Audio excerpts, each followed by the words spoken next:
Mr.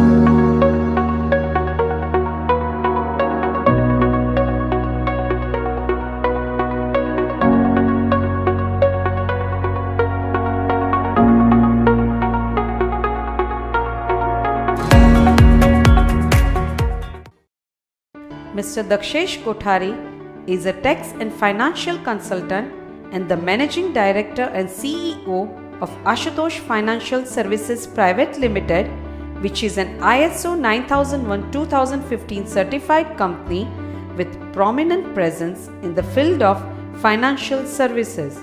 He specializes in the fields of income tax, FEMA, trust laws, estate planning, and foreign tax compliances. On the financial front, he specializes in investment services and insurance services.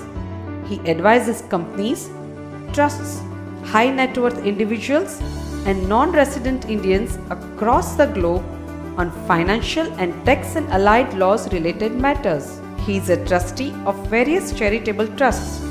He has been involved with a number of social service projects of Rotary Club and is a Paul Harris Fellow of Rotary International.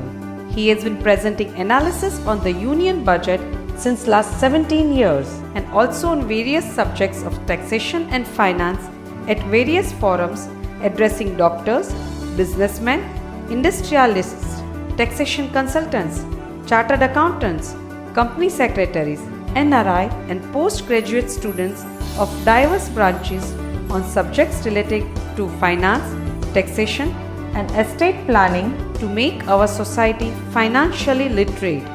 His articles on financial subjects are regularly published in renowned newspapers like the Economic Times, Mint, etc.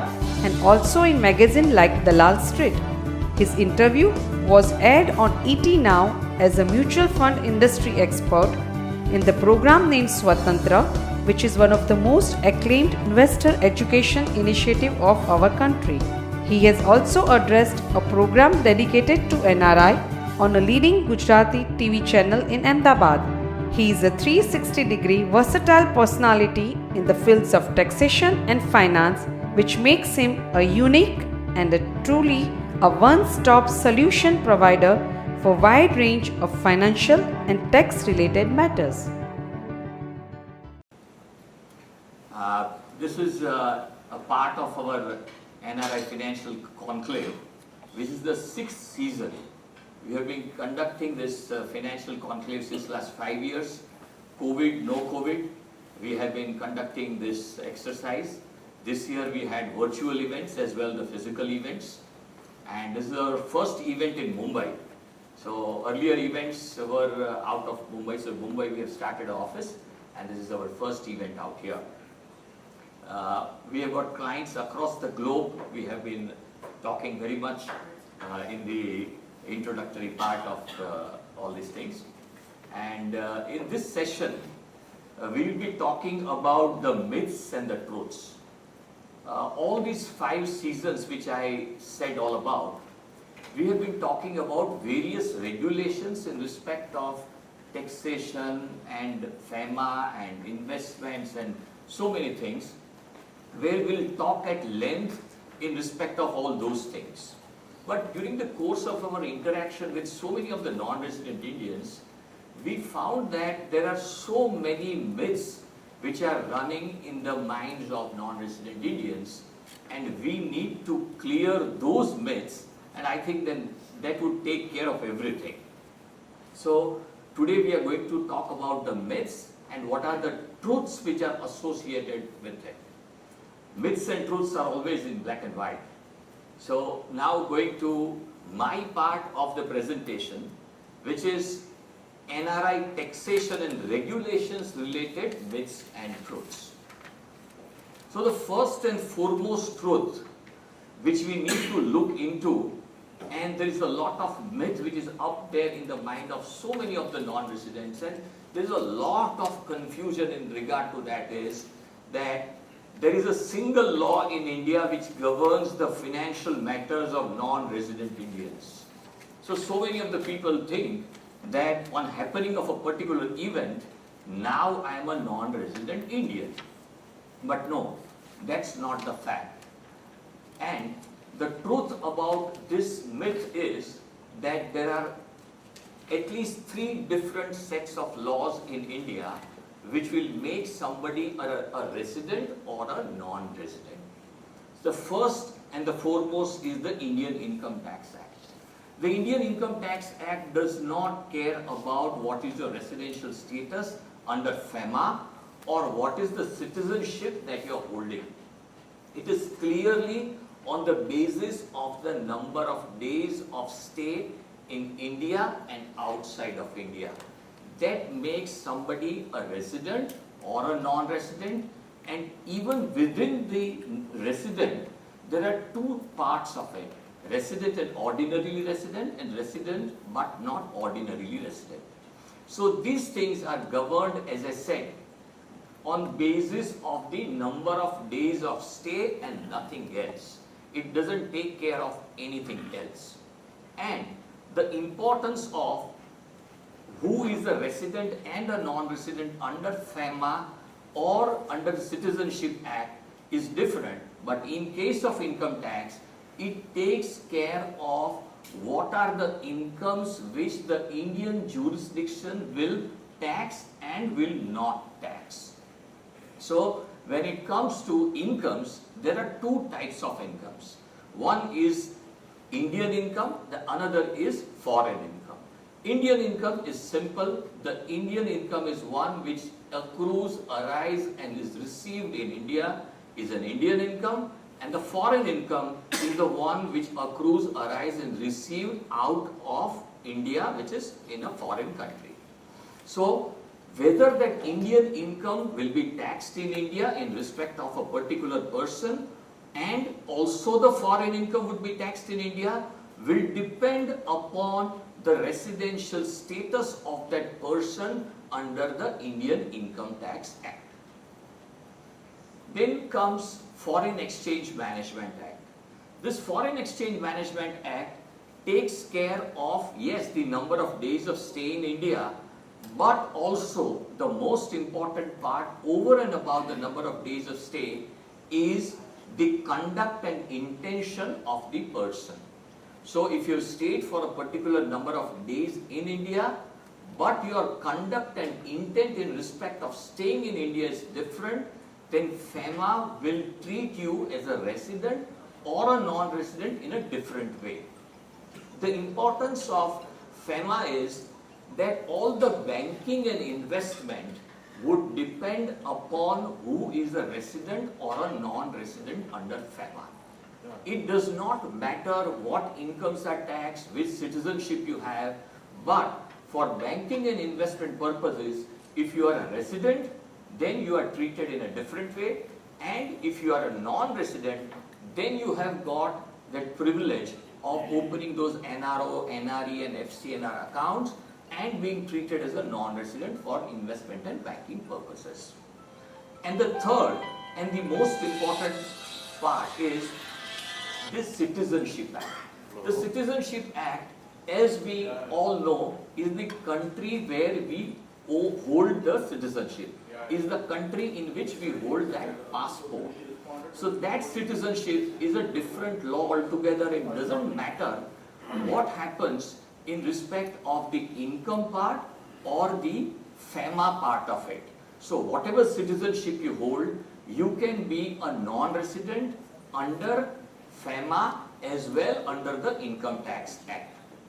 The Citizenship Act is merely something which gives you the fundamental rights enshrined under the Constitution of a particular country. So if I am holding an Indian citizenship, then I have my rights under the Constitution, and I can contest elections, I can hold a post of, in a government and all those things.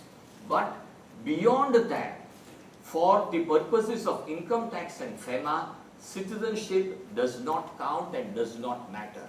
So it's a myth with so many people that now because I am a citizen of a particular country, then now I would be qualifying for being a non-resident. No, that's not the case. Citizenship is different, FEMA is different, and Income Tax Act is different. Within the Citizenship Act, there is one part where a limited purpose citizenship has been granted, which is overseas citizen of India.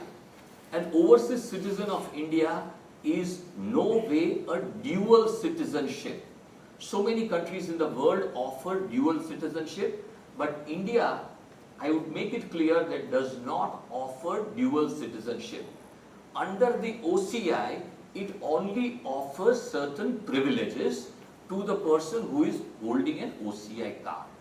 But all these things, all these definitions are different, and it is not a single law which treats a person, a resident or a non-resident, under different laws in the country.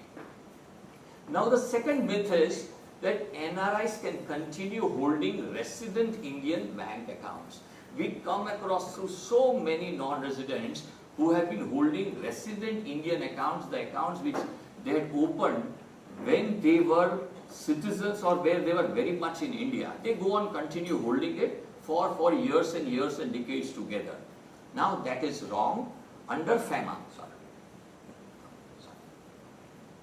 under FEMA, a non-resident Indian is not allowed to hold a resident Indian account, and all those accounts should be converted into an NRO account, and a non-resident Indian can have three types of accounts for banking purposes. One is an NRO account, which is a non-resident ordinary account, non-resident external account, and foreign currency non-resident account. Then NRIs returning back to India need not carry out any formalities for their financial affairs in India.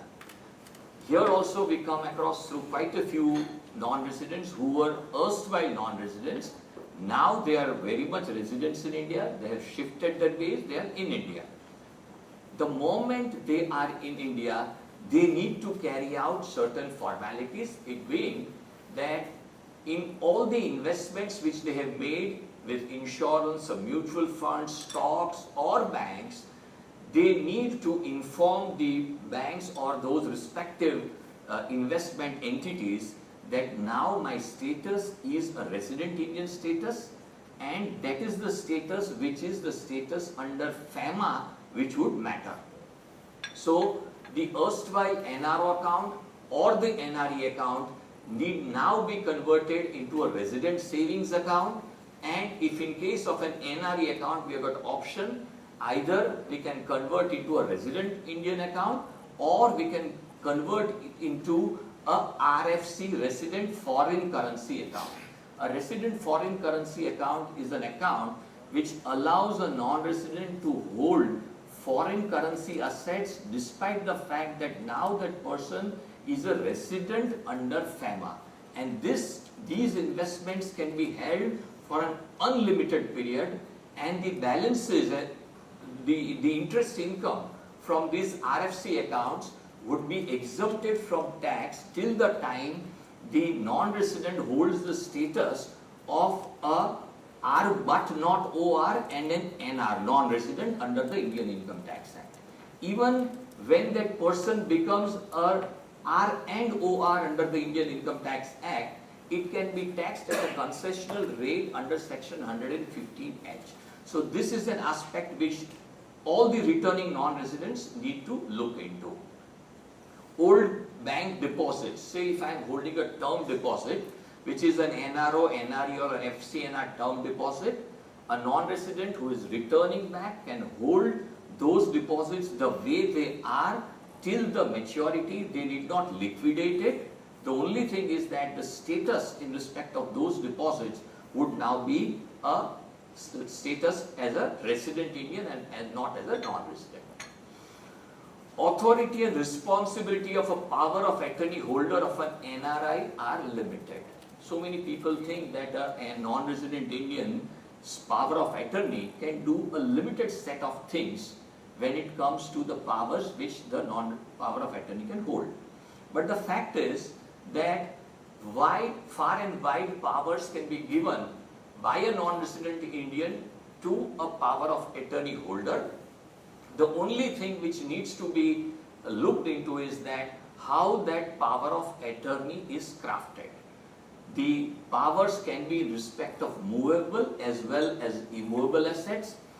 The limitation happens only when if a particular just a draft copy of a power of attorney is followed, and then you think that there is certain things which are missing which the power of attorney could have done in the absence of the non-resident. So looking to the facts and circumstances, whether a business is supposed to be run in absence of the non-resident as a partner, as a director, or maybe a karta of the HUF, then all those things need to be incorporated in the body of the power of attorney in respect of movable assets. And all the states in India provide one way or another system by which a non-resident Indian can give his power of attorney to execute transaction of sale and purchase of immovable assets as well. But that power in respect of immovable assets for power of attorney is governed by the regulations in respective states of India.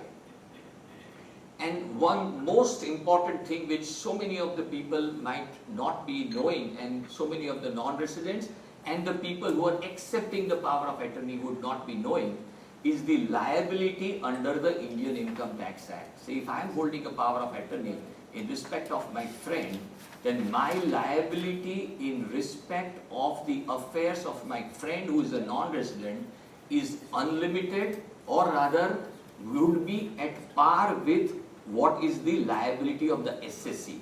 I cannot say that he is not cooperating, he is my friend, he is the non-resident, but he is not cooperating. My liability under the Income Tax Act is at par with the non-resident who has given that power of attorney.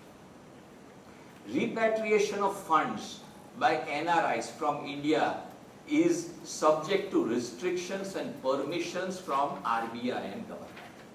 This is, I think, the most important thing, and this is something which is up in the mind of so many of the non-residents who have left India maybe 15-20 years back. They always felt that there are so many restrictions to transfer funds outside of India when they want to, of whatever investments they have in India.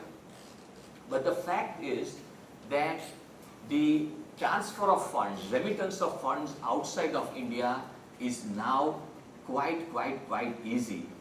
The first and the foremost provision which has been in the statute is that transferring funds from the NRO account to NRE account or outside of India can be done to the extent of $1 million per person per year. So anybody who is intending to transfer funds outside of India can avail this benefit. So practically large amounts of money can be transferred outside of India. The only requirement is that appropriate taxes have to be paid in respect of the funds which are contemplated to be transferred, and there is a formality. You don't require a approval from anybody, a Reserve Bank of India or anything. There is a process which has to be carried out, and it is done by the bankers themselves.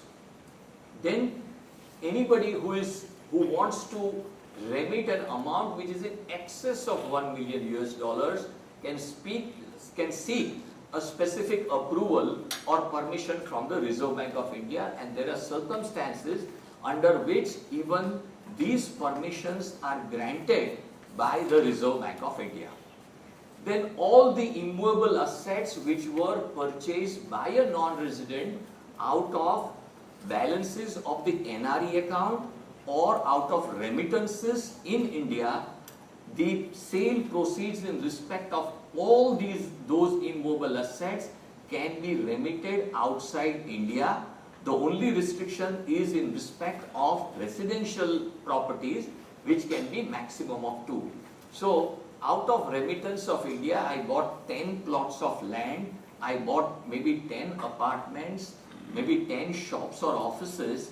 All those amounts which are sale proceeds in respect of those properties can be remitted outside of India without any restriction, because the initial investment was made out of NRE, FCNR or remittance.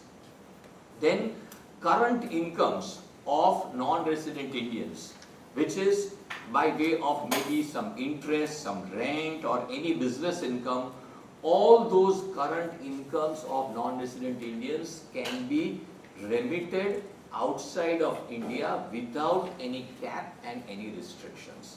So that thinking about non-resident, that my monies which are in India, I might not be able to move outside of India, is something which is a matter of past. There are several legal restrictions for NRI to start any business venture in India. So many non-residents ask us whether I can do this, I cannot do this, what are the formalities that I need to do if I want to start a business.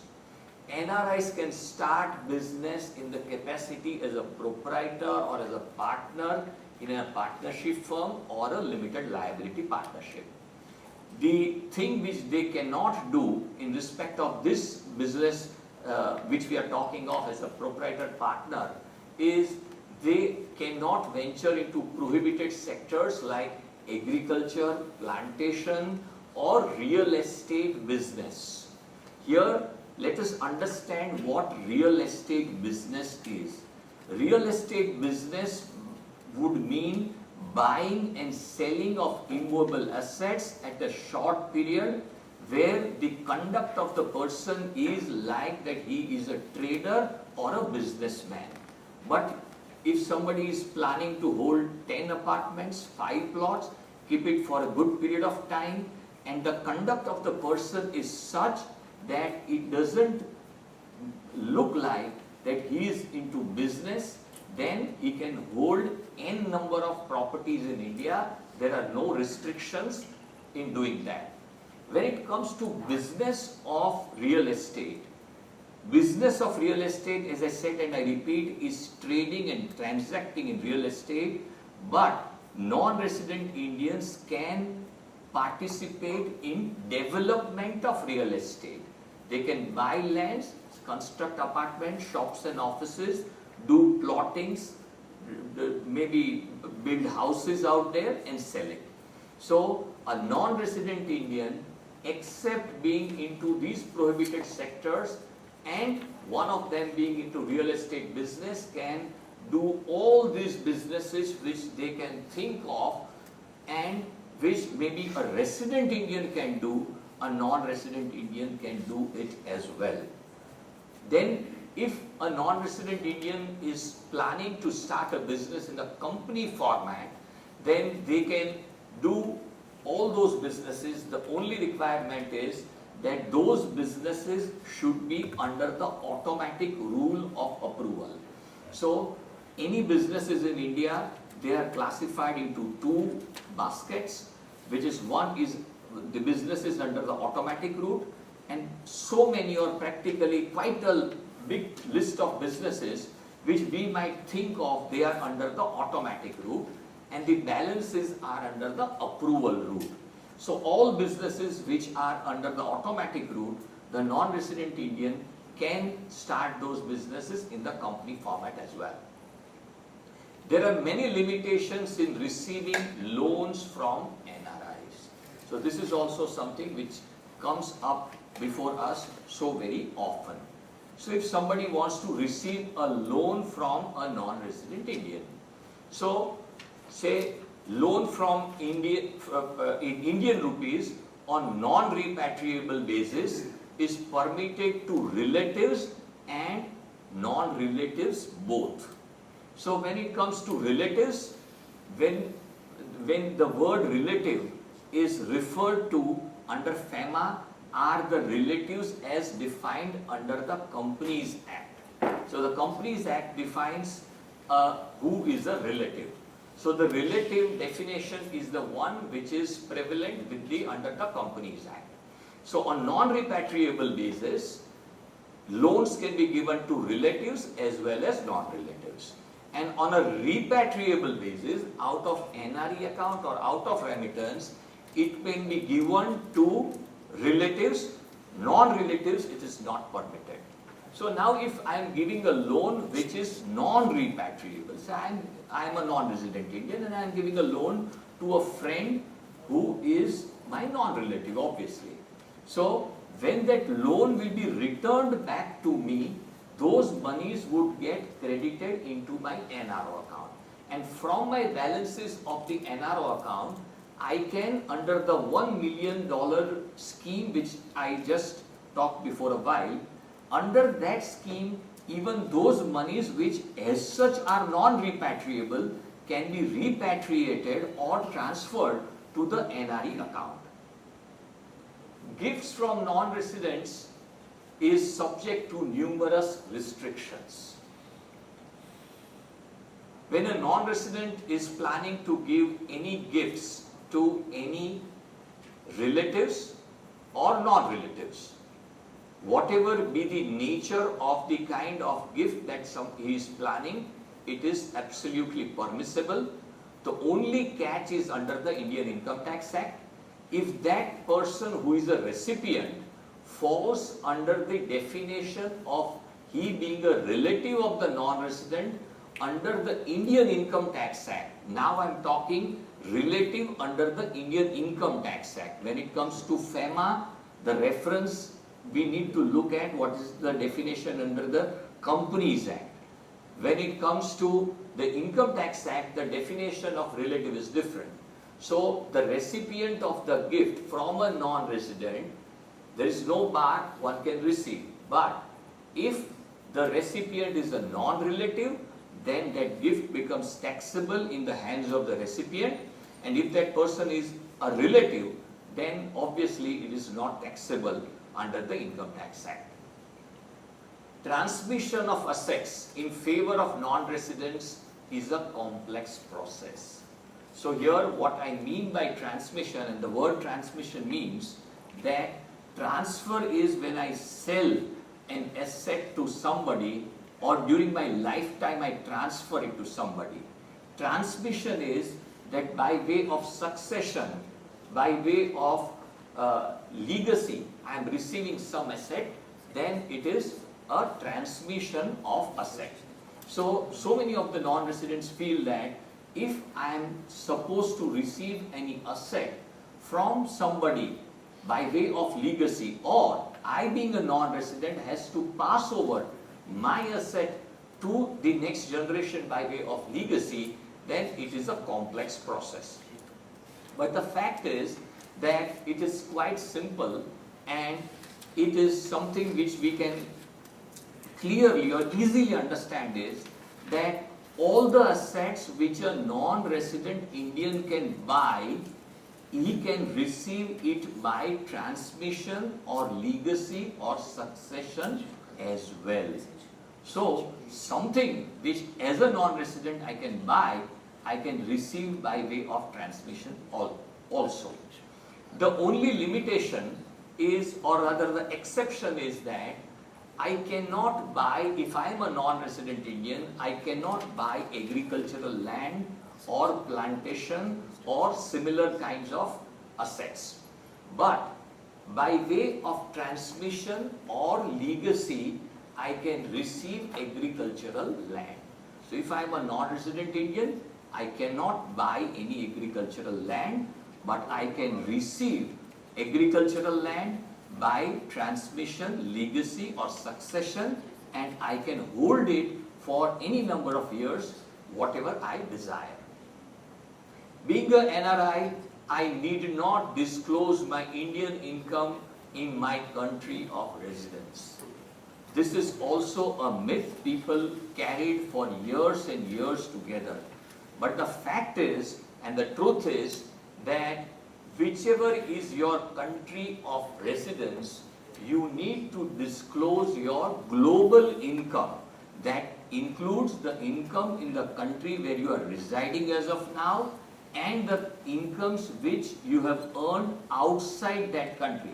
So if I am a resident of USA, then under the residence principle or the residence rule, I need to disclose my global income in the US, which includes the US income, as well the incomes in all other jurisdictions of the world, which may be India, maybe a UAE or the UK. And under the source rule or the source principle, all the jurisdictions in the world tax the income which is sourced from that particular country. So when it comes to any Indian income for a non-resident, India would say that this income has been sourced from India, so we will levy our taxation because you earned this money out of India.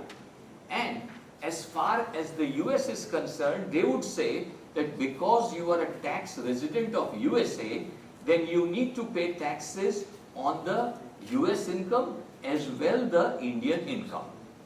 So the myth which people would carry in their mind is that NRIs are doubly taxed in India as well as country of residence. Now even that is a, sorry please. Yeah, I just had this question. When you're looking at the NRI taxation, you said there is, if I earn in India, I will be taxed as per the Indian law and wherever there is there. So what are you taking into consideration? The tax liability? What I'll do is that, let me complete my part of it. I hope that I'll be addressing all those things which are up there, and then we'll take up the question answer session. The way I have crafted this entire thing is that one after another I should be making everything clear, and we'll definitely take up the things. The obvious thing which comes up in our mind is that then I will be doubly taxed. But the fact is that India has got double taxation avoidance agreements with all the major jurisdictions of the world. So what happens is that all the incomes which have been taxed in India would not be doubly taxed in the US. So what would happen practically is that India, I need to pay my taxes on the basis of whatever is the Indian taxation, and I need to do my compliances. Now when I am filing my US tax returns, I need to append that Indian income as a foreign income in my US tax filings, and I will be availed with the credit of whatever taxes that India has charged in respect of the incomes which I am offering to taxation in the US. So effectively, I will not be doubly taxed in respect of my Indian income when I am filing my US tax filings. Then I am a green card holder predominantly staying in India, hence not liable to any US tax compliance. So many of the people hold this myth, and there are so many green card holders that whenever they want to travel to the US, it becomes easy and they can just seamlessly travel to the US. So they would be holding a green card. Green card holders is basically something where you have got a privileged right, which maybe all of us know that they have a privileged right when it comes to the US. So under the US regulation, a green card holder becomes a US tax resident no matter wherever that person lives. So mandatorily, that person becomes a US tax resident. So what happens is that that person becomes a US tax resident because he is holding that green card, while as India would say, and the first myth I was talking about, then India would say, I don't care about what is your citizenship, what is your status, whatever, I don't care. If you are staying in India beyond a certain preset number of days, will make you an Indian tax resident. So the anomaly which happens is that I am a tax resident of both the jurisdictions, US as well as India. So there, this DTAA, the way it works is that it has got tiebreaker rules. So this double taxation avoidance agreement is not just limited to the avoidance of double taxation, but it is little much beyond, which takes care of all the difficulties which somebody would face in the conduct or in the compliance of taxation between two jurisdictions. So under the Indo-US DTAA, there are tiebreaker rules. So under the tiebreaker rule, the way that we have in sports, that if the decision gets done under the first tie-breaking level, then you need not go any further. Otherwise, you need to go to the next level. So under this tiebreaker rule, there are certain tests specified. The first test which has been specified is the place of permanent home. So India says that because you stayed for a number of days, you are a tax resident. US says because you are holding a green card, you are my tax resident. So the first tie-breaking which we need to look into is that which is the place of your permanent home. So 70-80% of the people who are, say, the parents of a non-resident would say, okay, I stay permanently in India, and by the virtue of this first test, I become a resident of India and not that of US, despite the fact that as such I am a tax resident of both the countries. Then if somebody says that no, I have a permanent home in India and as well the US, then we need to go to the, if it is not determinable, then center of vital interest. Where does my vital interest lie in terms of economics and in terms of my social affairs, whatever I might be having. And the list goes on and on. But what we have practically seen is that in these two tests, it gets settled whether you are a resident of India or that of the US under the Income Tax Act. The list is long, but under that, you will be able to figure out whether you are an Indian tax resident or the US tax resident.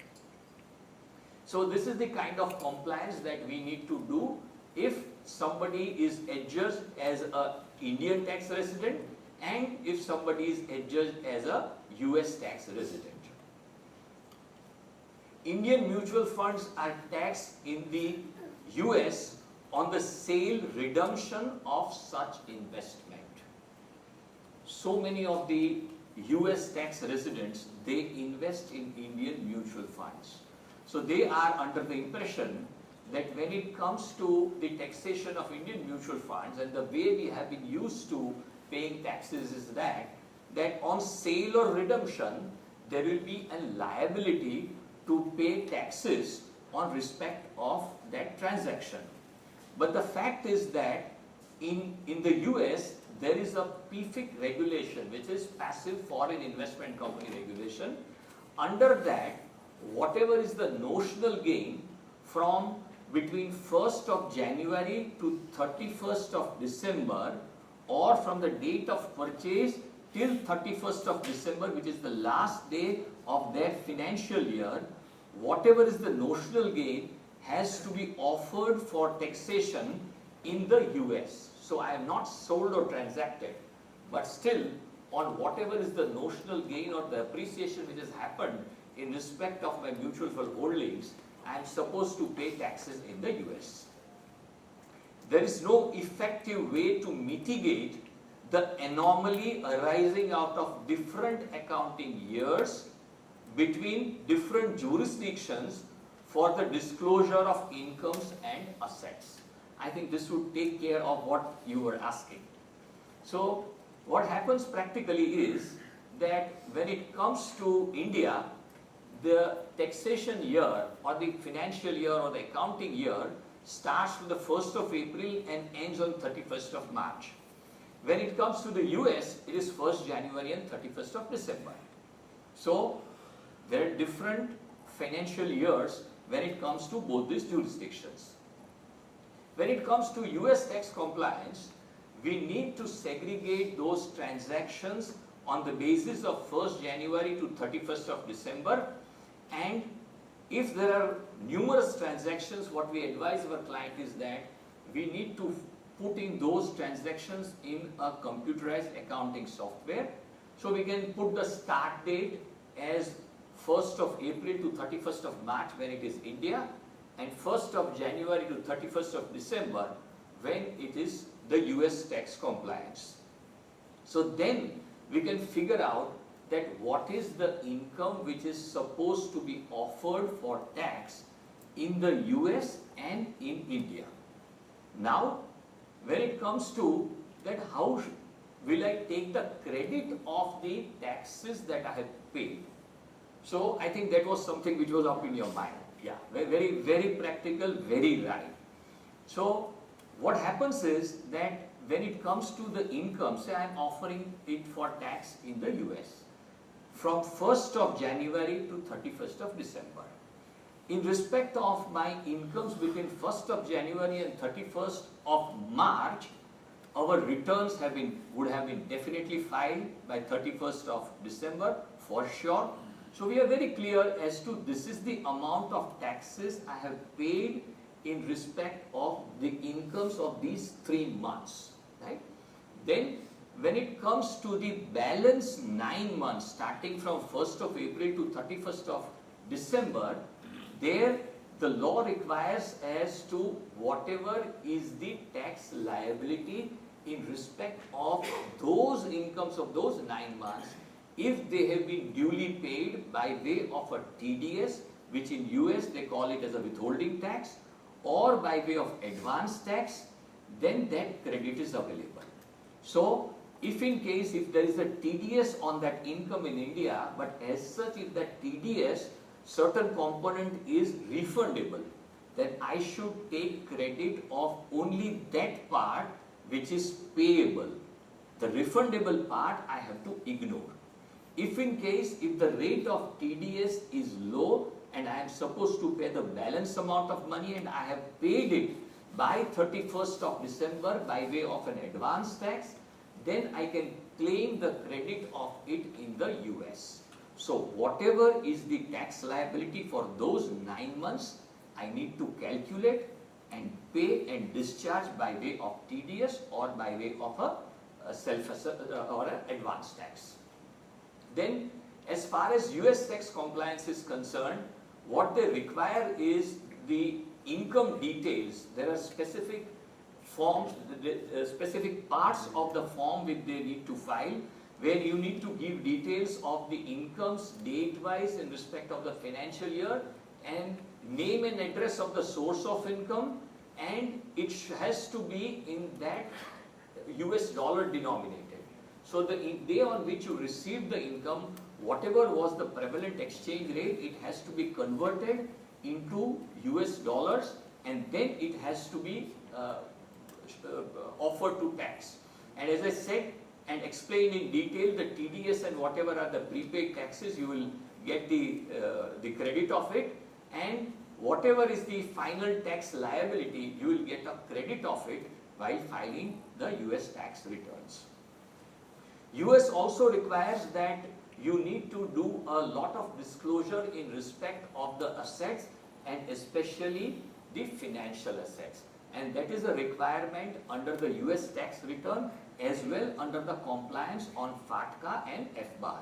So the assets, whatever they were hold, the assets held, the investments made during the year, and as I said in the one of the earlier myths, that closing balances of mutual funds and the value of it and the change in the value of it to calculate the notional gain of it.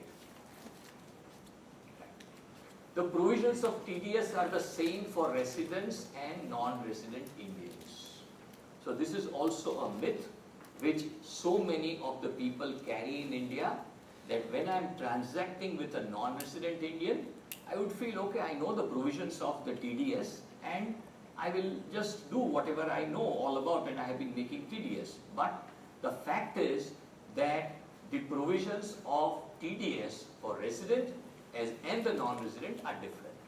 The first and foremost difference is that the payer can be any person.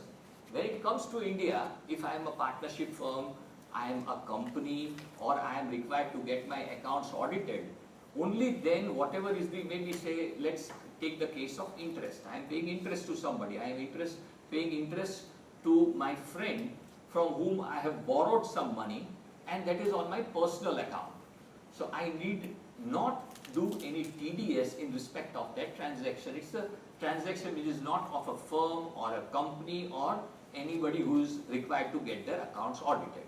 But when it is the case of a non-resident Indian, any person, means any tax entity in India who is transacting with a non-resident Indian is subjected to the provisions of section 195, which is a specific provision for TDS for non-resident Indians. And it would be, the charging would be in respect of any sum, right? Any sum which is paid to a non-resident Indian, there would be a levy of TDS. Obviously, there are certain incomes which are completely exempted, so they would not be subjected to TDS because they are anyways exempted. And the rates of tax have been separately prescribed. The rates of TDS for non-residents are different than that of non-resident than that of residents. So the one thing which will come up in our mind is that there would be a higher rate of tax deduction at source in respect of non-residents, and they will have to wait till the time the return is filed and you receive the refund in respect of those taxes which have been deducted.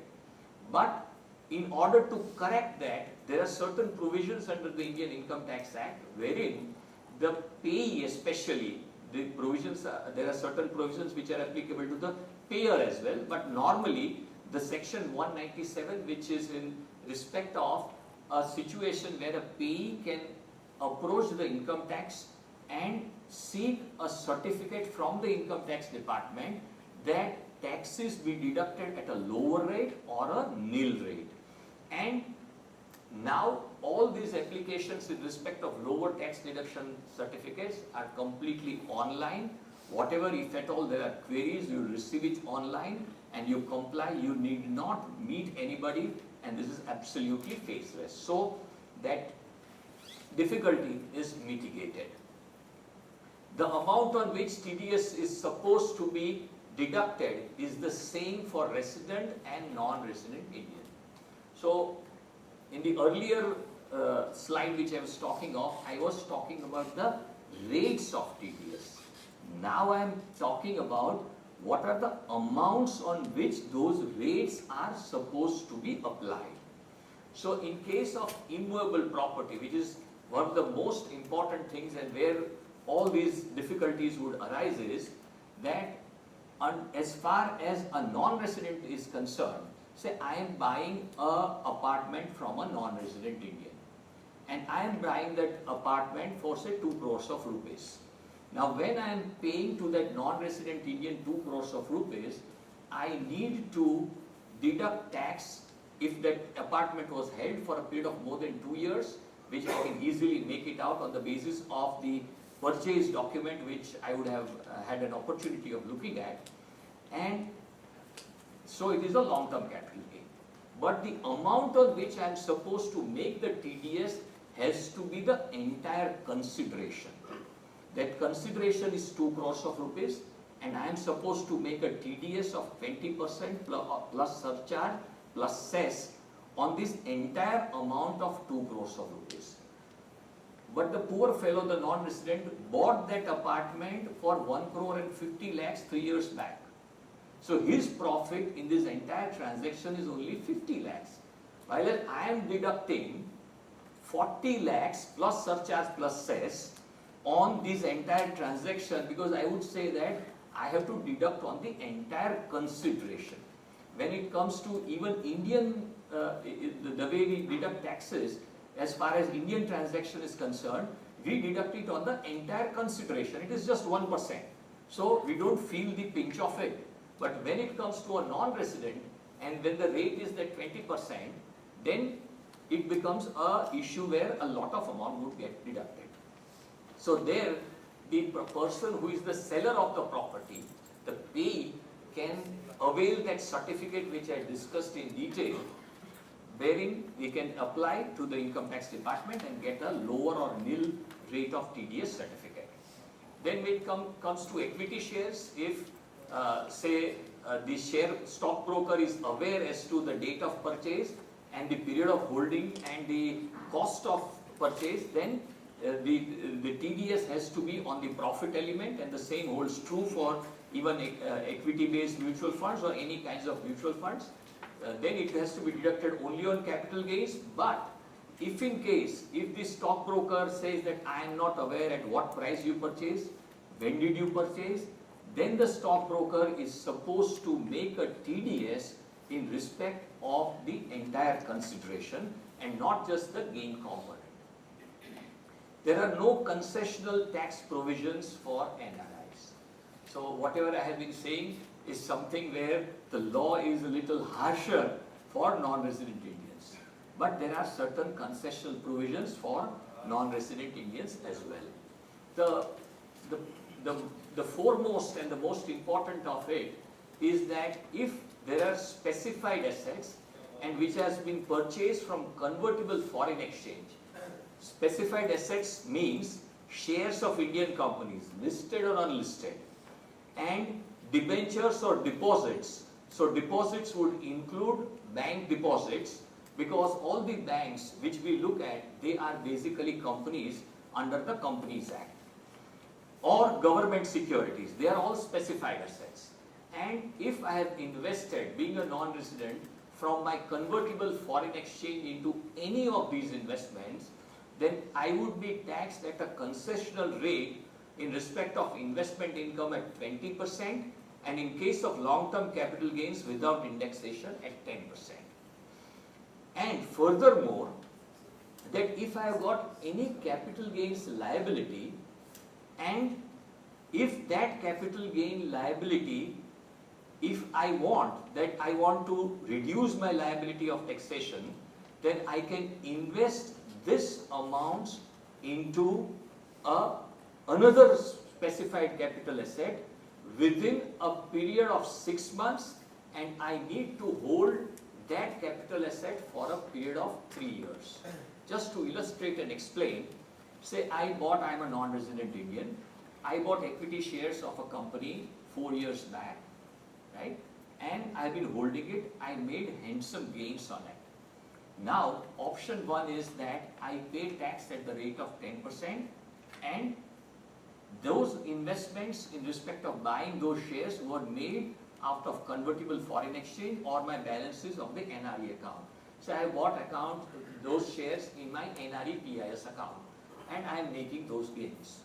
So now, if I want to reduce my tax liability, then I can invest once again in some shares or bank deposits that amount of whatever is the total consideration on transfer of such shares for a period of 3 years within 6 months from the sale transaction.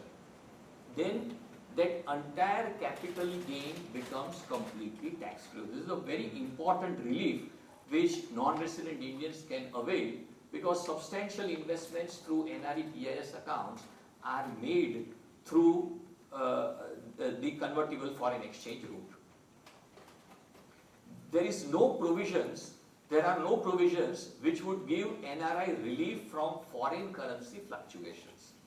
So many non-resident Indians feel that, say I purchased a particular, or I acquired a particular asset at maybe 35 rupees a dollar, and now it is maybe 82, 83 rupees, and now practically I didn't earn anything. So whatever was my depreciation in dollar terms, I didn't make anything, and I am supposed to pay taxes on it.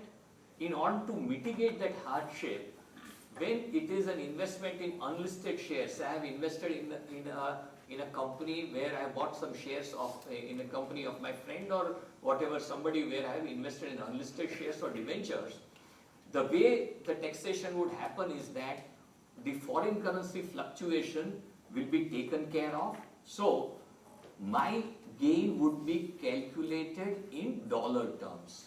Say at 35 rupees I invested, say 100,000 US dollars, and today at 83 when I am converting, I am just getting whatever in rupee terms the gain is substantial, but in dollar terms I am getting, say, 112,000 US dollars.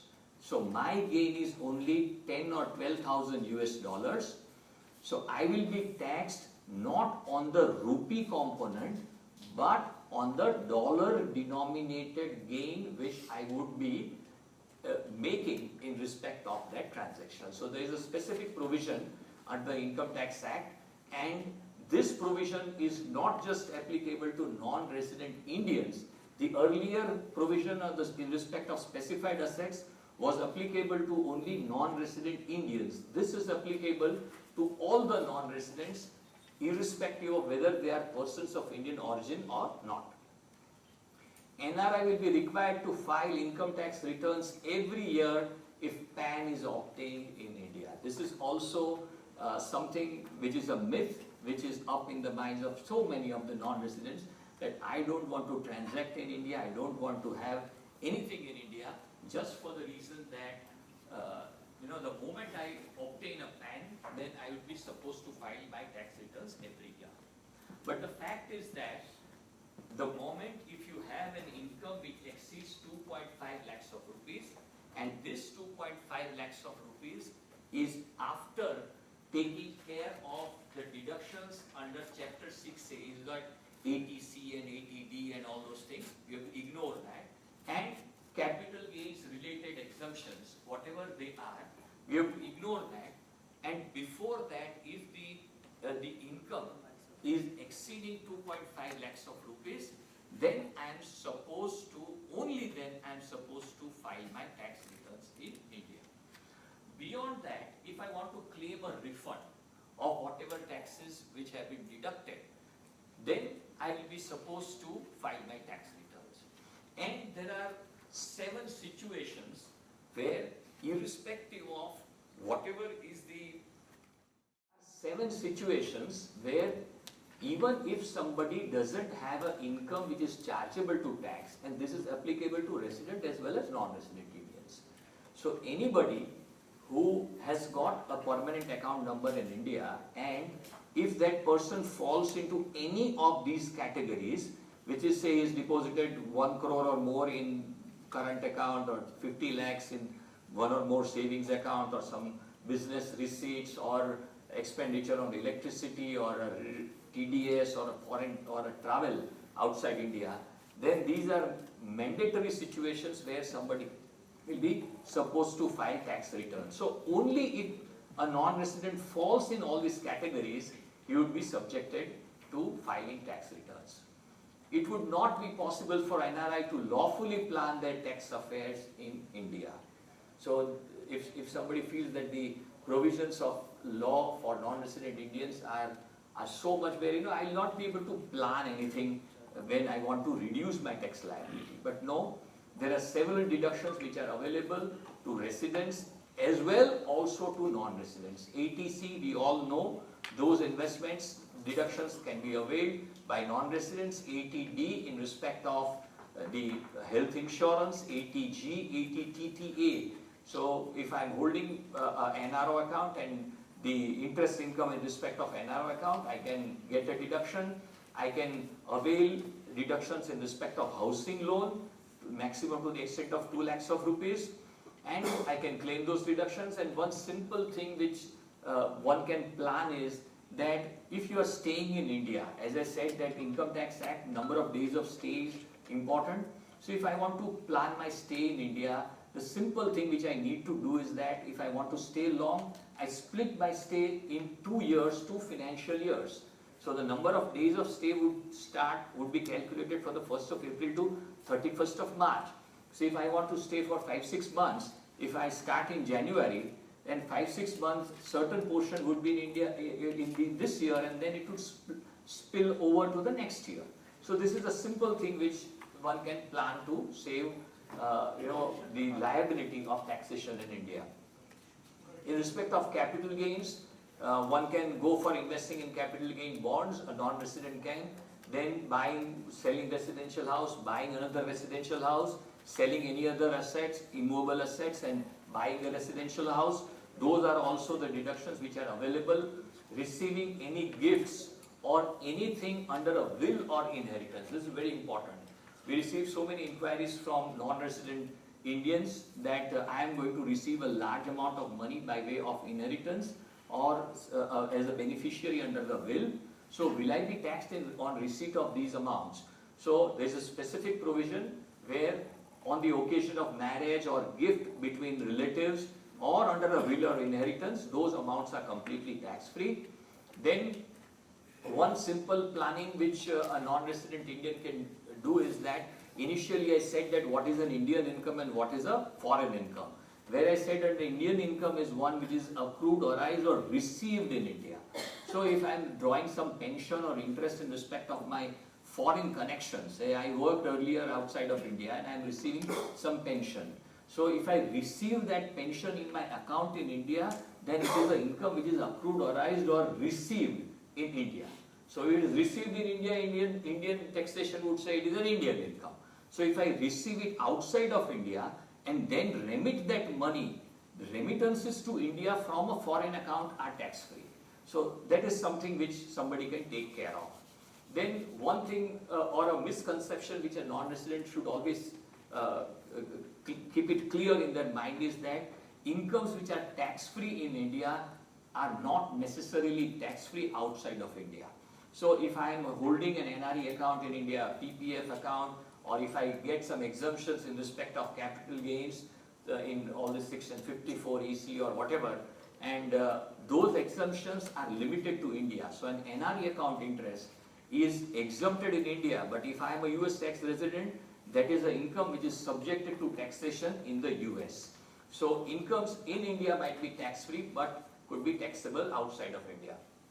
So many of the people hold a lot of balances in their NRO account. So NRO account, the interest in India is tax-free. The simple thing what somebody needs to do is that whatever are the balances in the NRO account under that $1 million US scheme, you can transfer those funds from the NRO account to NRE account, and interest on the NRE account is completely tax-free. Then for certain jurisdictions, one can take the advantage of maybe a Hindu undivided family, which in India is a separate legal entity, and one can plan those affairs.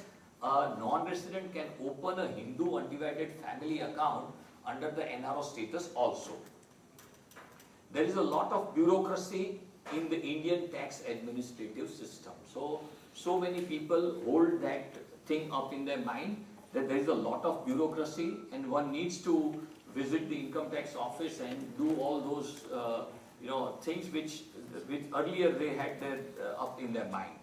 But the fact today is that the entire process as far as income tax compliance and the administration of income tax is completely faceless. All filings are e-filings, assessments, appeals, everything is faceless and everything is mapped with a permanent account number.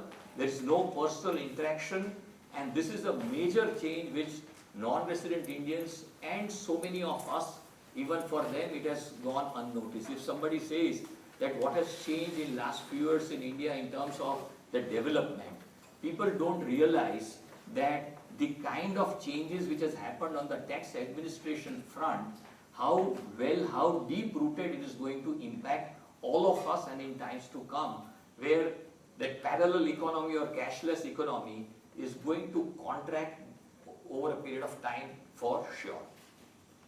Transmission of assets of NRIs in India happens in accordance with the laws of succession in respect of their home country.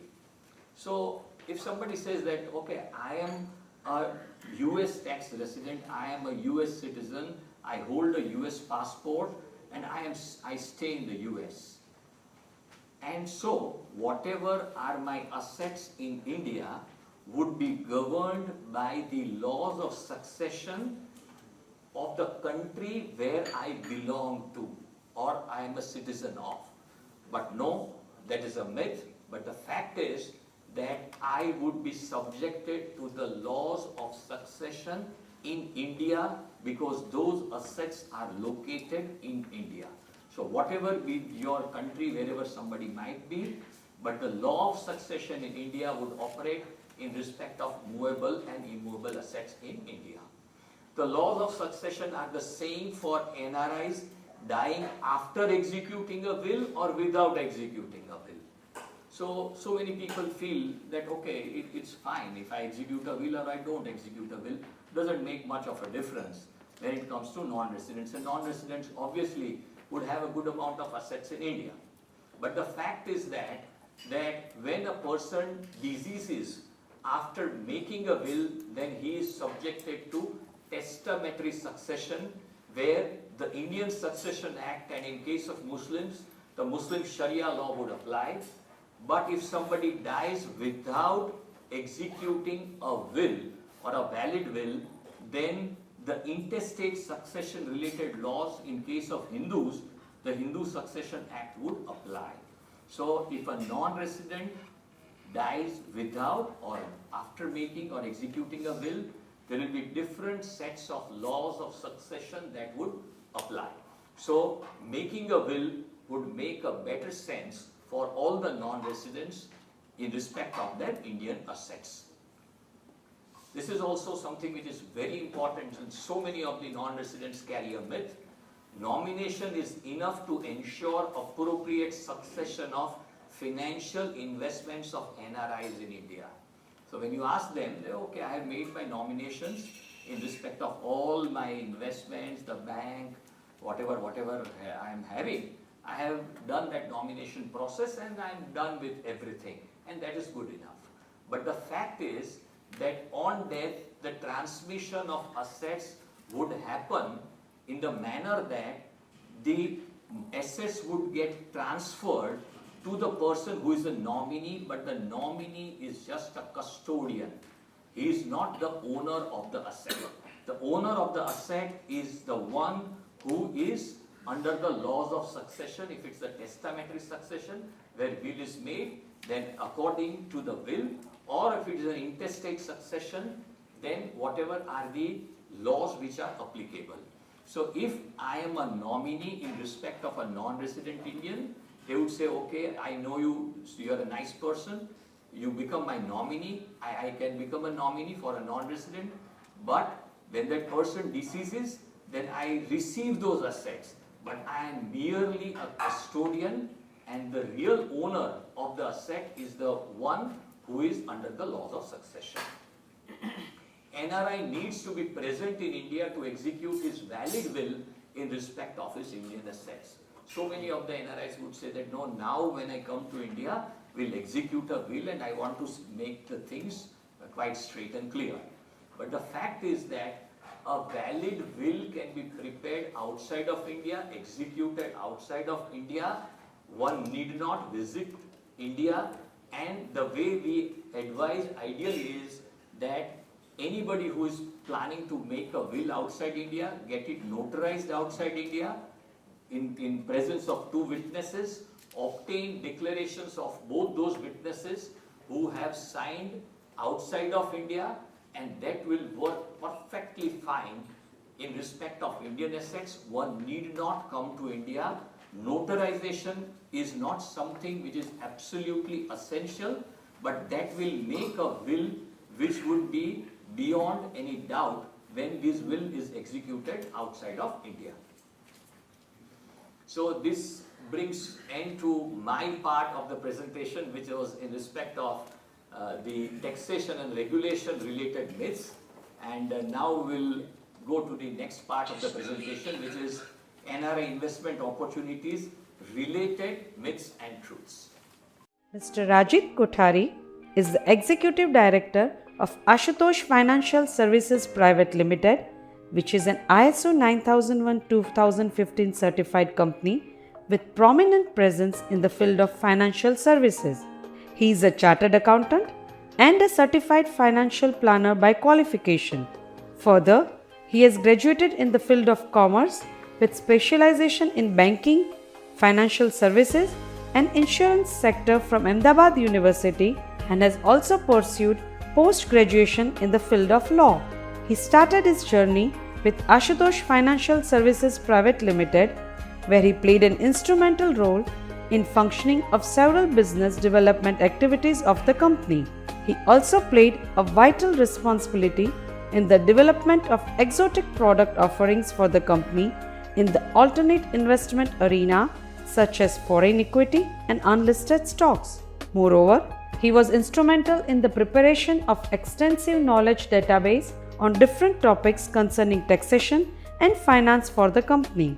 Thereafter, he worked with Messrs. Deloitte Haskins & Sells LLP, one of the leading global consulting firms at Mumbai, focusing on tax and regulatory compliance for high net worth resident and non-resident individuals. He is an expressive public speaker and addresses professional forums on diverse topics related to finance as well as other topics of national importance.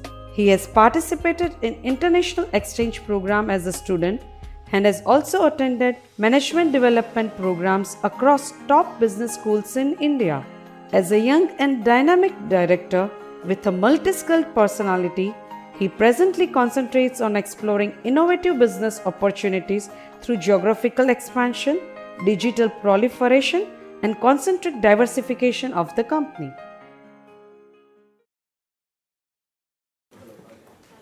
Moving to the second part of today's session, which is NRI investment opportunities.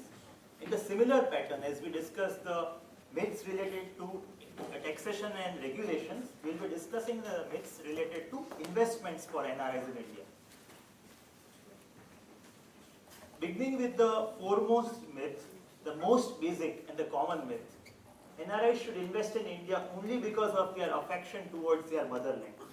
We all know that NRIs have a certain level of affinity towards their motherland India, and that is something which attracts them to invest in India. However, this is a dated philosophy now.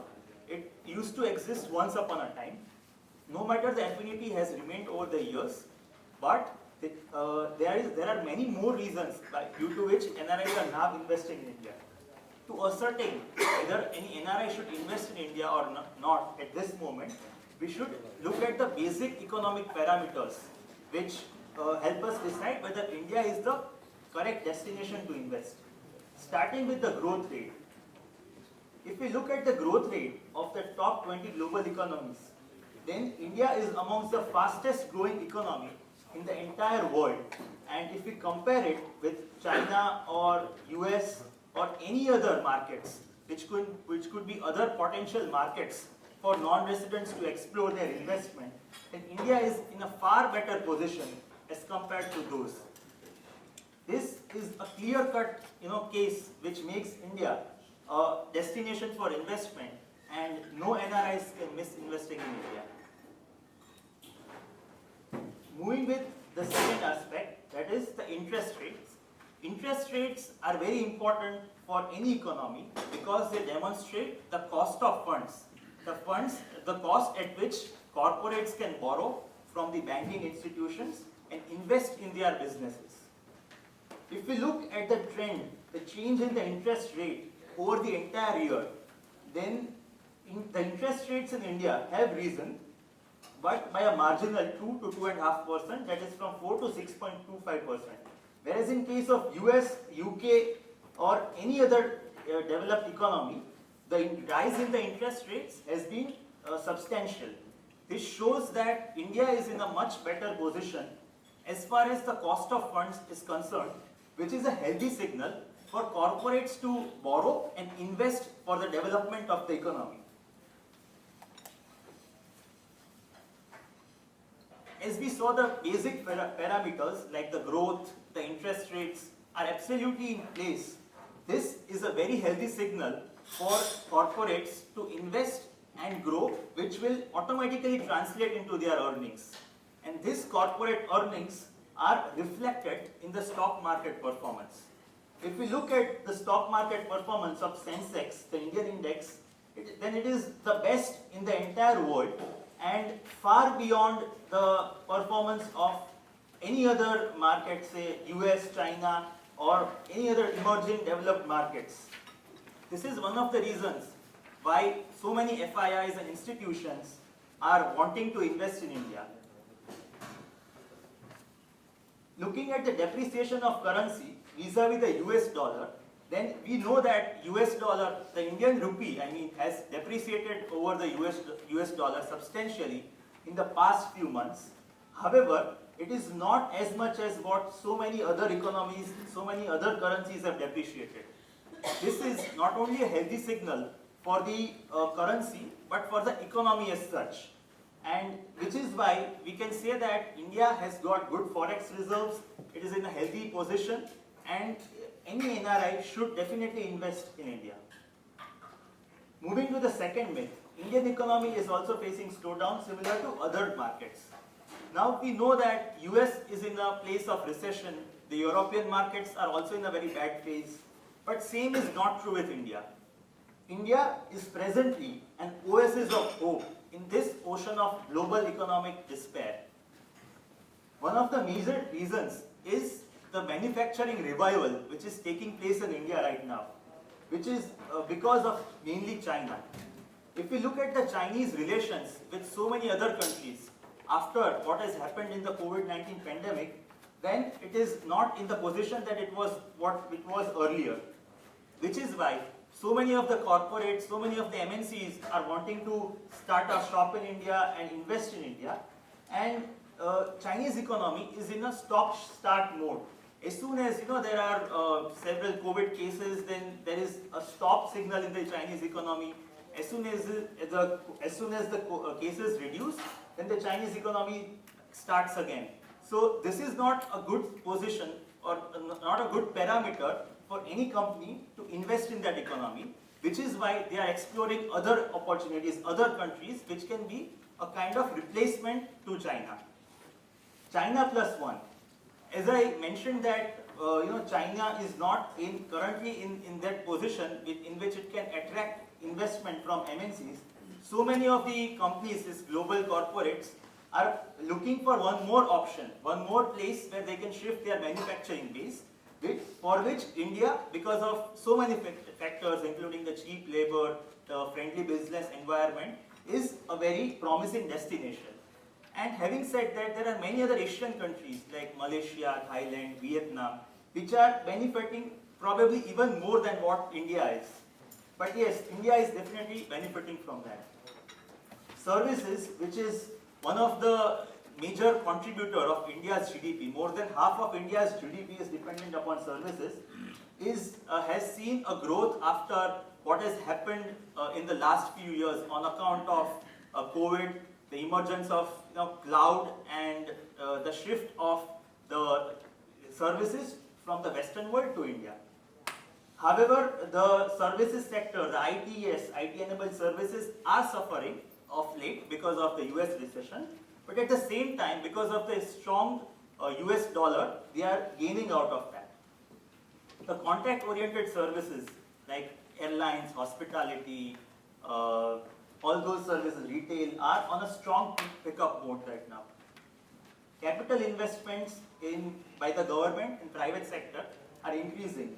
If we look at the infrastructure development, it is not just the city of Mumbai wherein we are seeing so much of infrastructure development, but across India, across all tier 2, tier 3 towns and cities, India is witnessing major infrastructure developments, and this will slowly and gradually trickle down and benefit the economy at large.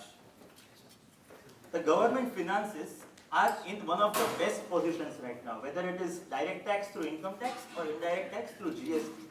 The way in which the entire GST law has been engineered, by which it is mandatory to report the suppliers if you want to claim credit in your business, is such a smart way of executing that it has increased the GST collection to humongous figures of 1,30,000, 1,40,000, 1,50,000 crores a month.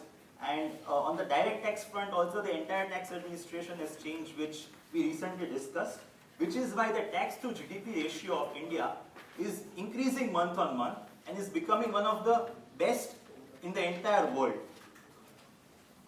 The geopolitical relations that India has with so many of the countries is improving.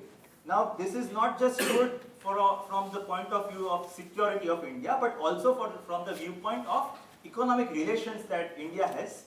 To give an instance, this is why India was able to procure cheap Russian oil, which is very important on account of the current account deficit, and also has very good relations with the Western world, and has executed trade agreements with so many of the countries, including Australia, UK, and all these factors, clearly make a case that Indian economy is on a different footing now.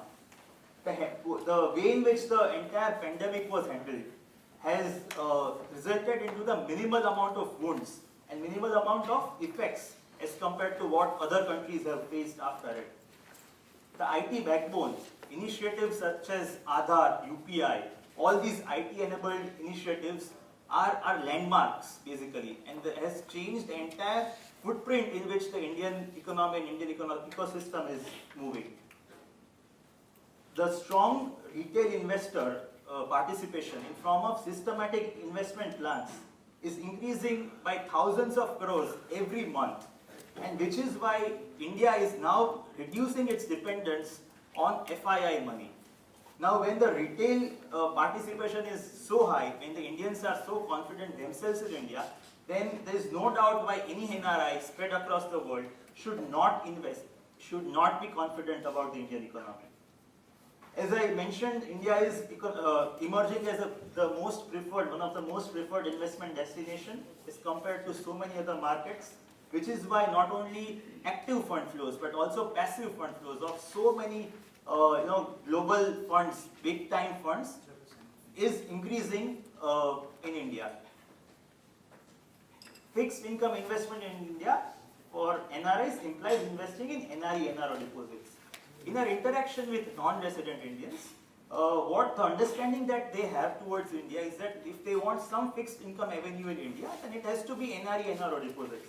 However, there are many other good quality investment options available in India for NRIs to avail fixed income investment options. Starting with target maturity funds, these are debt-based mutual funds backed by good quality asset management companies which invest in government securities or any kind of securities basically, which offer a yield to maturity or a YTM of 7% plus over a period of 7 years. Now, there is a high chance of them attaining mark-to-market gains in the coming few months or coming few years. I'll explain you what are mark-to-market gains. The way in which the interest rate cycle moves is that since last few months, the RBI is announcing the monetary policy in which it has been consistently increasing the rates, and now it has reached a level by which the interest rates have plateaued. And beyond one or two more interest rate increases, there are chances that there would not be any further interest rate increases, and the interest rate regime would be on a downtrend. Now, when the interest rates reduce, then it has an inverse correlation with the value of the security. If the interest rates fall, then the value of securities increase, which will result in a mark-to-market gain for anyone who has invested in these kinds of mutual funds or these kinds of debt-based funds. Which is why there is a chance of earning more than the YTM because of these gains which are now projected to happen in the next few months or years. And the taxation is also quite concessional for non-residents of merely 10% when the holding period exceeds 3 years. FCNR bank deposits. Most of non-residents are aware about NRI, NRO deposits, but these are another kinds of deposits which are denominated in the foreign currency, and whenever the non-resident is not confident or has doubts on the interest rate movement, then these can be availed, in which short-term or long-term deposits can be made by the NRIs in foreign currency, the interest on which is completely tax-free, and one can adopt a strategy wherein one can park NRI or FCNR deposits, avail tax-free interest on that, and borrow against these deposits and invest those borrowings into some commercial venture or invest it into the equity markets, due to which there is a dual advantage of tax-free interest as well as deduction on the interest on the borrowings from those funds. Investment in corporate deposits. We are aware of these bank-based deposits, but there are many good quality reputed corporates which offer better interests as compared to the bank interest. Now, this can be a very worthwhile proposition for investment for NRIs who do not have any major taxable income in India. For example, the interest from those deposits which the NRI is planning to contemplate is not even exceeding the basic exemption limit, then in that case, it is always more worthwhile to invest in these kinds of corporate deposits, and rather than going for low interest based bank deposits. For example, say if it's a corpus of 20 lakhs of rupees and the interest of it being 7%, the income comes to around 1.5 lakhs of rupees, till which there is the basic exemption limit has not even been crossed or breached. Then it makes a better sense to invest in these kinds of taxable corporate deposits and avail better rates of interest. Guaranteed return insurance plan. This is a very interesting insurance cum investment plan for fixed income, in which premiums are supposed to be made in installments of 5, 10, 15 years, and the maturity proceeds can be designed and customized as per the choice of the investor after a certain cooling down period over 5, 10, 15 or more years. Now, the IRR, the rate of return from this kind of an investment pattern comes to more than 6%, and the entire proceed is tax free in this case. Over and above this investment, there is a life cover of insurance which extends up to the beginning of the insurance maturity proceeds. So there is a double advantage, a double strategy which is adopted in this, which is insurance till through life cover till the maturity proceeds begin, as well as investment in good quality fixed income, and this can act as a retirement strategy or a pension strategy. And of course, we know that deduction up to 1.5 lakhs rupees is available under Section 80C, and this can be a wonderful retirement planning strategy for any non-resident Indian, in which there is a dual component of investment and insurance. NRI should always invest in real estate. This is one popular myth which most of non-residents have across the world, that to participate in the India growth story, it is must to participate in real estate in some or the other way. However, the trend is changing now. We all know that liquidity of these kinds of real estate properties, upkeeping, management of those properties is a challenge. Forget about non-residents, also for residents it's a hassle now. And the entire process of liquidating, remitting those funds, and everything that goes around requires a lot of time and effort commitment. Plus, the next generation of non-residents, most of them are not intending to relocate back to India, so it does not make any sense for NRIs to invest in real estate properties in India.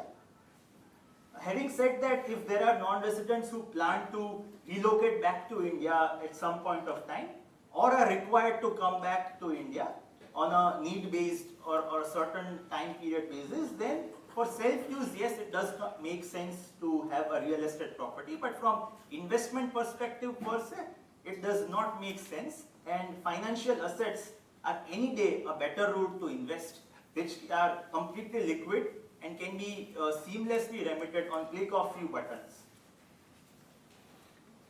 NRIs in the developed market should always be prepared for the depreciation of Indian rupee. We know that depreciation of Indian rupee vis-a-vis the developed market currency is a common trend and has always happened over the years. However, it is not correct to assume that it is always going to happen and that trend will always continue irrespective of everything. Now, let's first understand what is the reason for this depreciation in currency. As a basic thumb rule of economics, the reason for depreciation of currency is the difference in the inflation of two economies. If we look at the inflation of India and US in 2019, then it was around 3%, which is now reduced to hardly 1% or has even become inverse now. So when the difference in the inflation was higher, the trend of depreciation continued. However, with the difference becoming less, the trend is not likely to continue. Further, this is also dependent upon the demand and supply of dollars through the fund flows of foreign institutions. Whenever there is a greater demand of dollar vis-a-vis the rupee, then the Indian currency tends to decline. and vice versa, when there is a greater demand of rupee through FII inflows or outflows, then the rupee tends to become stronger. So it is on these parameters that the depreciation depends. It is always advantageous for NRIs to avail life insurance in their home country rather than India. Not many NRIs are aware that there are so many different kinds of insurance options which are now available in India, which are probably not available in their home country, and it makes good sense for them to explore these kinds of options. To start with, pure life cover plans. These are simplistic life cover term plans which give the life cover protection for longer tenures and are available at a very competitive rate.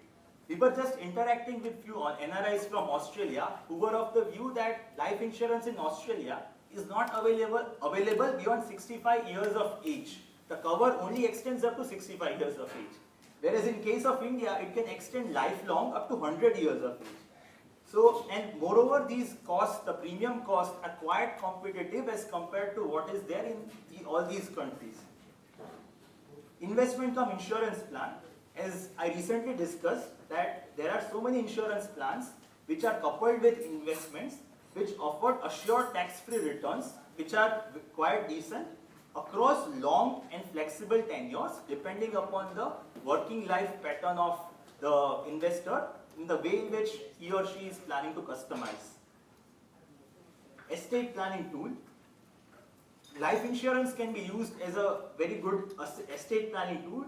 Estate planning is passing of assets to the next generation or to the successors of any individual. To give an instance, when a non-resident Indian has got two successors, out of which he is contemplating to give few assets to one of those successor, say of X amount, then he can apply a similar life insurance policy of a similar amount for the another successor, which will surely be available if the tenure of the insurance policy is say lifelong. So this can be a very good quality estate planning tool for so many non-resident Indians across the world. NRIs can participate in India growth story only through investing in listed shares and mutual funds. These are the most common options which non-residents use to invest in the Indian markets, which are very good and which should definitely be explored. However, there are so many other good quality options to invest in the Indian markets, which not many non-residents are aware of. To start with, portfolio management services. This is a manner of investing in the equity market wherein there is a separate bunch of stocks for every non-resident investor, and with a fund manager who is looking and backing this fund. There is of course diversification of stocks, and choice is also available depending upon the risk appetite and the age, whatever are the facts of the investor. The advantage of this over a mutual fund is that there are limited regulatory restrictions, firstly, like sectoral caps or stock-specific caps, which are there in the mutual fund. And the inflows and outflows of other investors are not impacting that particular investment. Because mutual fund is a common pool of investment, if there are inflows and outflows from other investors, then it affects the entire pool. Whereas a PMS is a separate bunch, a unique bunch of stocks, so that does not happen. And as far as US is concerned, as we discussed in the earlier part of the presentation, that there is notional taxation in case of mutual funds, which is not true in case of PMS. So if a non-resident based out of US wants to participate in the equity market, Indian equity market, then PMS can be advantageous option as compared to mutual fund because there is no notional taxation. And the minimum ticket size of investment is 50 lakhs of rupees. Unlisted stocks.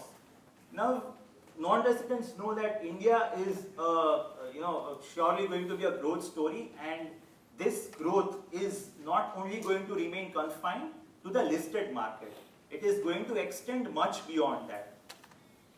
And to participate in this, investing in unlisted markets is very necessary.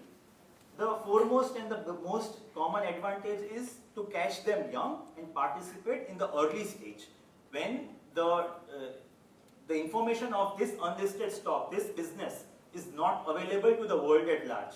So what happens is that it is not factored in the price, and the valuation in which any investor can invest is very attractive, which is why the investor can earn multi-bagger return, meaning not measured as a percentage, but in times, say 3x, 5x, 7x. So when the when the unlisted stock, the company comes to the public markets for raising funds through IPO, then it is quite obvious that the success story is visible to the world at large, and it is automatically factored in the price. So to gain this kind of a multi-bagger return, it is important to invest in unlisted stocks at an early stage when the story is not visible. Now, there are so many different kinds of unlisted stocks available in India, but it is very important to select good quality unlisted stocks, and there are several parameters that we have designed or we have thought are necessary to consider whenever we are looking to invest in any unlisted stock. The promoter of the company is utmost important, the person who is backing the company. The track record of the company, the past financials of the company, how the company has fared, how the financials are going, what is the business activity of the company. It has to be something that is futuristic, something that is in the sunrise sector of the economy. It has to have a moat, a clear-cut competitive advantage which bars any other competitors from entering in that particular sector. Possibility of value unlocking, which is very important to identify the exit. If the NRI is investing, then it is necessary that he also plans to exit and fetch out the returns at some point of time. So the company should have a chance of going into IPO in the near future, and comfort in holding longer periods. In case if the IPO gets delayed for whatever reason, beyond certain years, then there should be enough comfort in holding that investment for a little longer tenure. Now, based on all these parameters, we have selected these 5 stocks in which we advise all our clients to invest. The first being the National Stock Exchange, which is one of the largest stock exchanges in the entire world, and in true sense is a monopolistic business. We know that it is it's next to impossible to establish another stock exchange in India of this stature, which has the bandwidth to execute lakhs of trades in microseconds.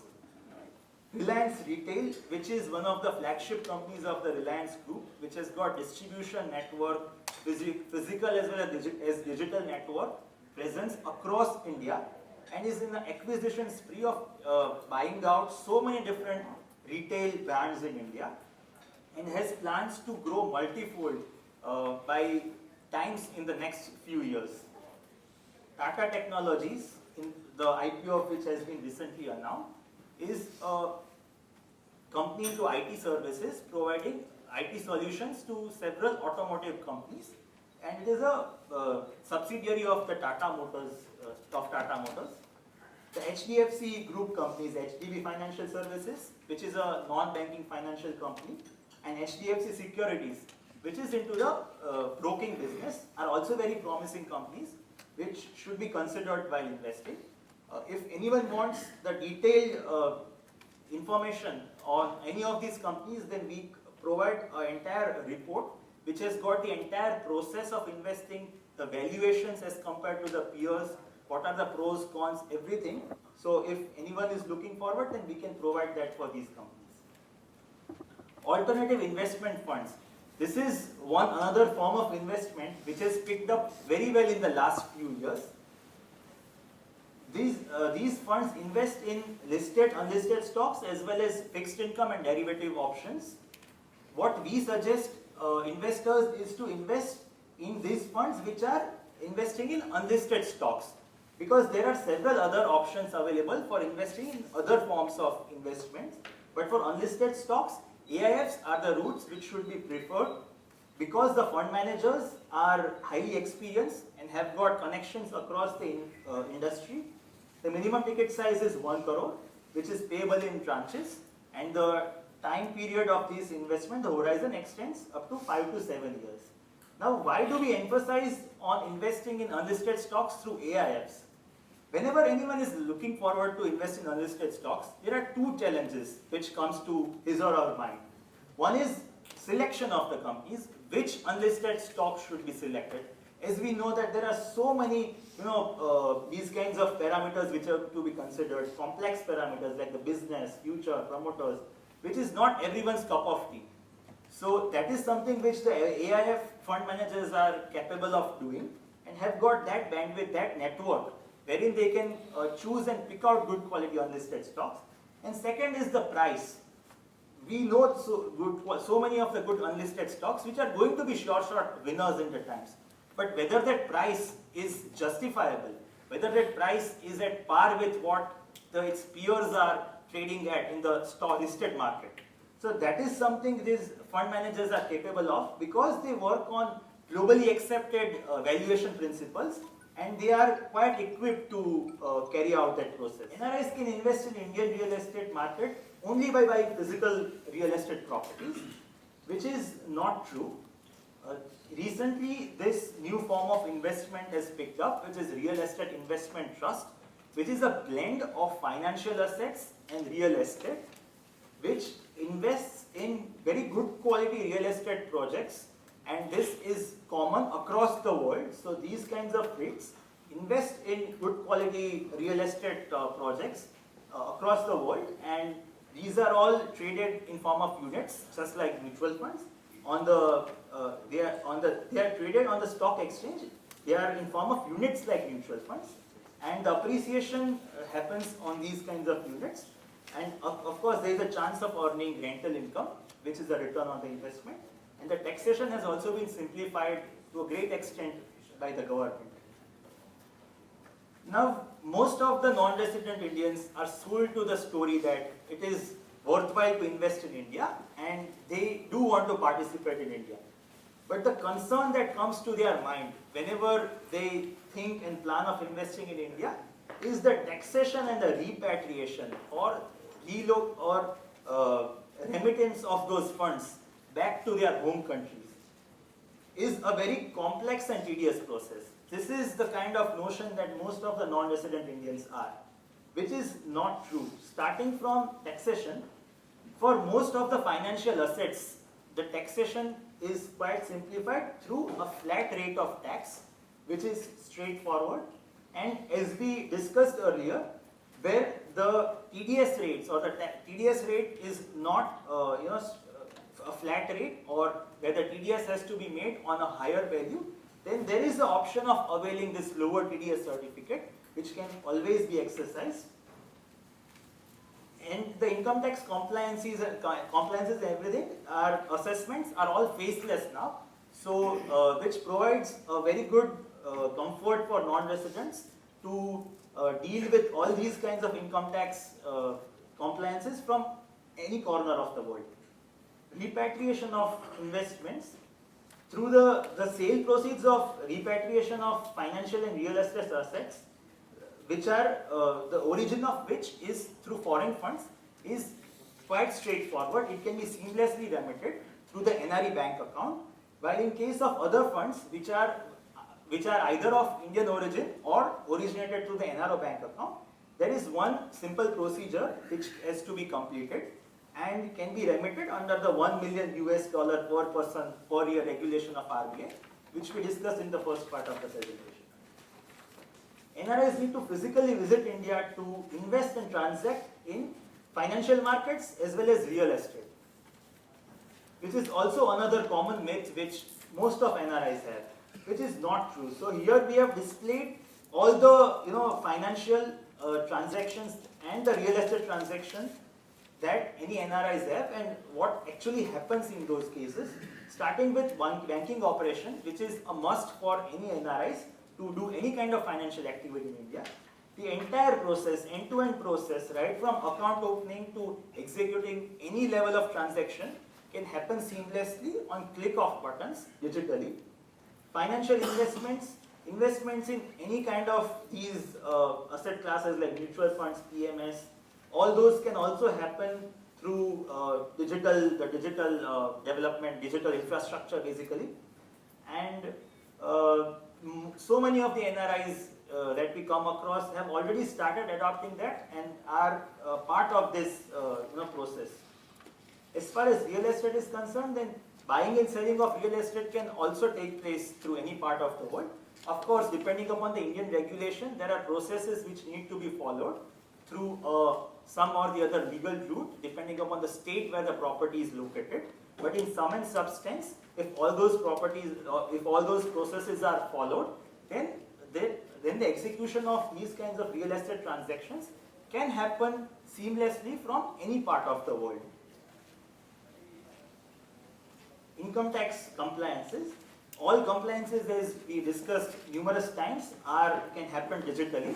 So there is no need to visit the income tax department or visit any place physically, basically. So gone are those days when NRIs had to specially travel to India to execute any kind of transactions in India. All NRI investments in India today are happening in accordance with the basic principles of investing: asset allocation, risk mitigation, capital protection, and goal-oriented dynamic investing. We come across so many non-resident Indians who commonly invest in India and are always of the view that they have invested keeping in mind all parameters which should be considered while investing in India. However, that is not at all true in our view. There are basic principles of investing which we feel that any non-resident Indian should take into mind, should consider by investing in India, which are asset allocation, risk mitigation, capital protection, and goal-oriented planning, which are commonly not being followed by so many of the investors. Starting with asset allocation, appropriate allocation in all these three major asset classes, like real estate, equity, and fixed income, is utmost necessary depending upon the risk profile that the investor has, the risk appetite, as well as what are the financial goals of that investor. We often observe that the investment spread across in these asset classes is often lopsided and is haphazard without considering these kinds of factors which should be considered. Risk mitigation, all these risks, single currency, single country, or single asset class risk, are something which should be mitigated, and the investment strategy should be devised in a manner that the risk is spread out and you are not concentrated on a single country, currency, or asset class. Capital protection.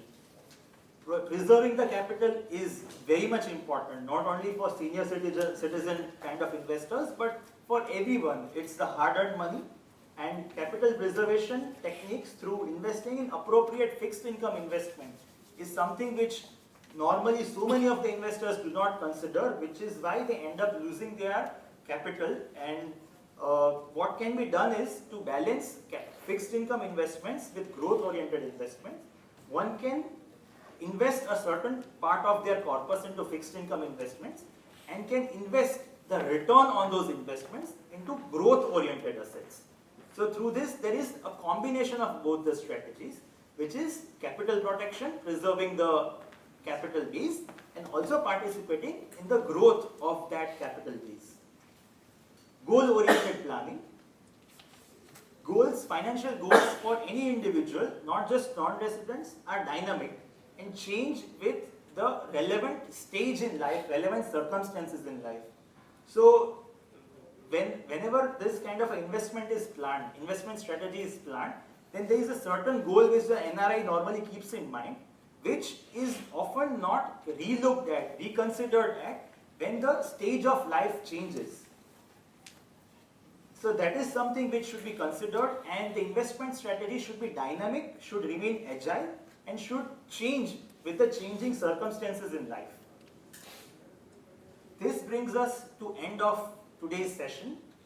Just a disclaimer that all the views here are personal views, are our personal views. We do not intend to give any kind of investment advice, and wherever we have used any kind of references, we have mentioned the appropriate links or the materials from which we have sourced that information.